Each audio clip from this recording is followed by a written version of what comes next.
Hey guys, it's Stef Z, and I'm here to talk how to get away with murder with you. It's back. Oh my God, what a season starter.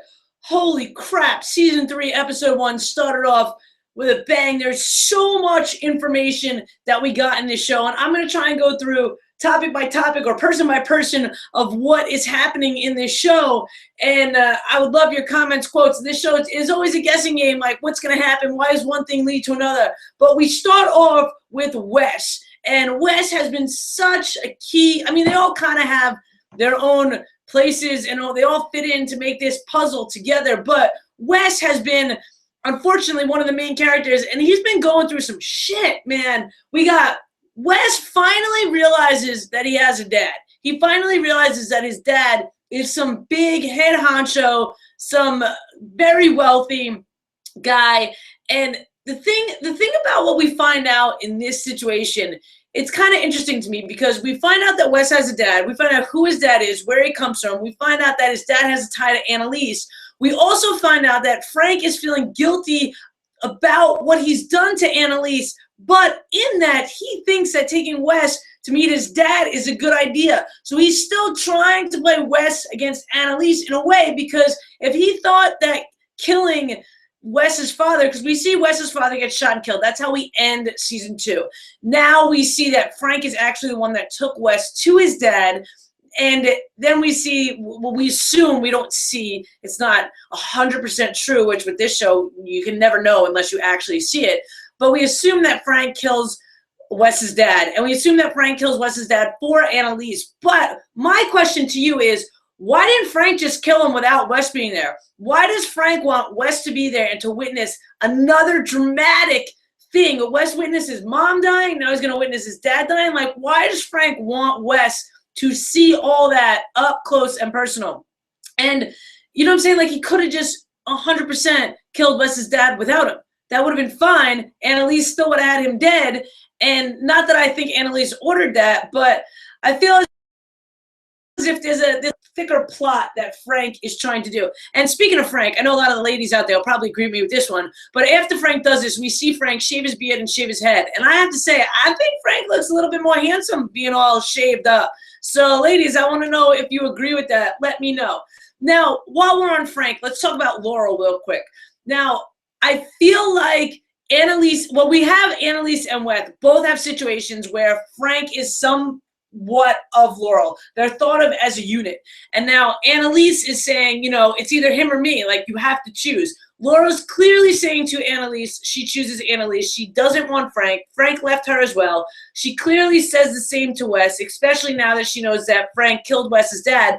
But yeah, we also see Laurel in the car calling Frank, saying, Frank, your voicemail's not full, so clearly you're getting my messages. And then she says, I hate you. And the I hate you, she says, kind of really means I love you, which, I don't know. Do you think Frank is going to come back? Do you think that Frank and Laurel are going to wind up together? Do you think that Laurel's going to wind up taking Frank's side and Laurel's going to help Frank get back in with it all? I don't know. I want to know what you think.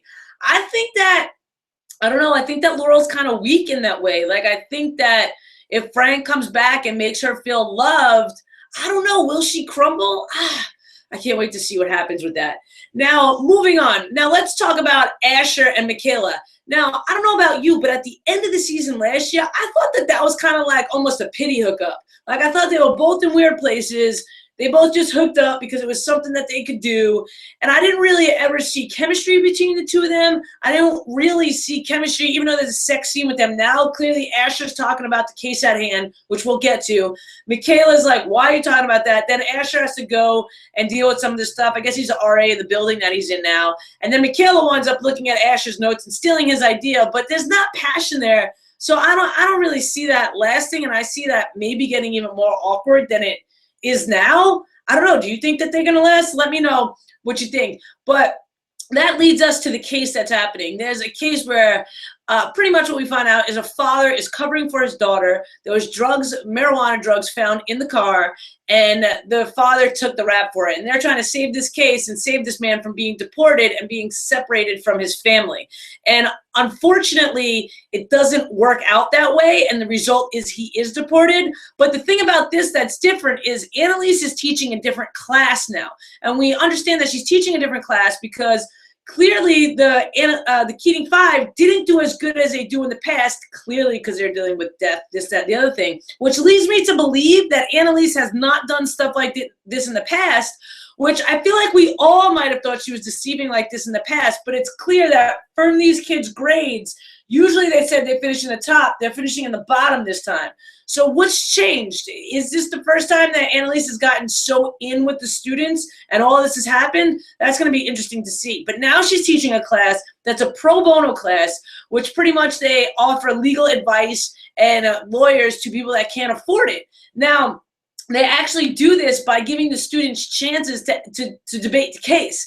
So Wes winds up being the one that leads this because he had the best theory. And we've got this new guy, and I forget his name right away, but the new guy, a new student who right from the beginning in the class kind of like steps on the toes of the Keating Five. And I feel like this new guy, I don't know, do you think he was just have a bit part for tonight, or do you think he's gonna somehow come into the crew? I don't know what's going to happen with him, but I feel like they might be trying to introduce more students, or maybe the student will find something out and have to blackmail somebody. Something's happening. But he was supposed to do the case with Wes. Michaela, from the information that she steals from Asher, winds up being able to help Wes with the case. Anyway, slice it, they lose.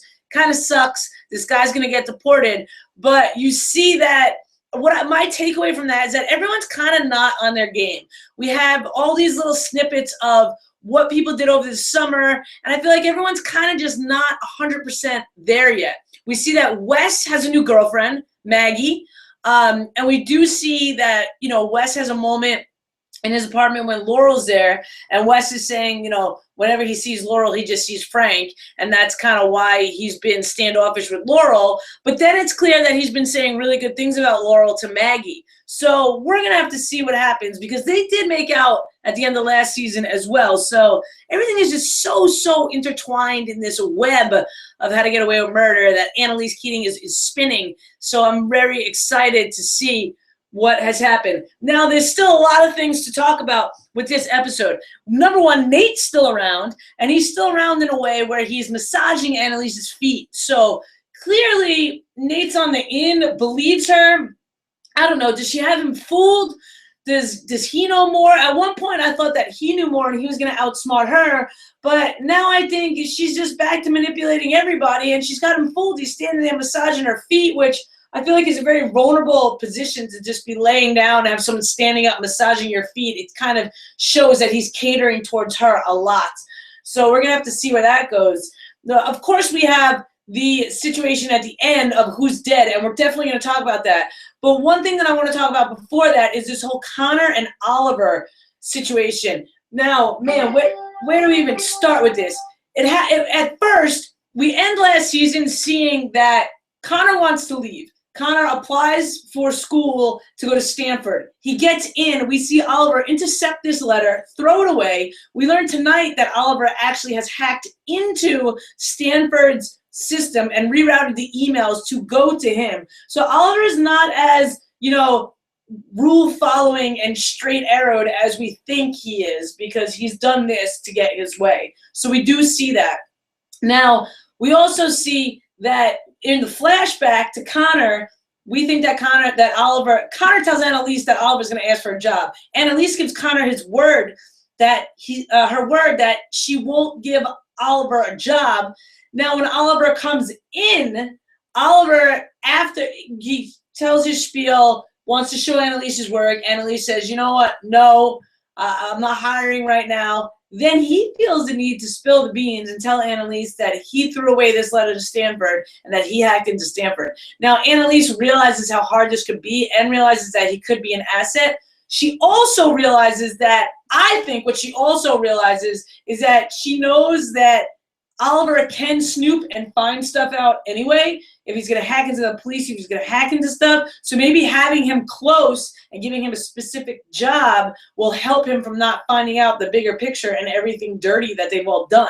And that's exactly what she tells Connor in the fact that she hires Oliver. Now, here's where I just don't know.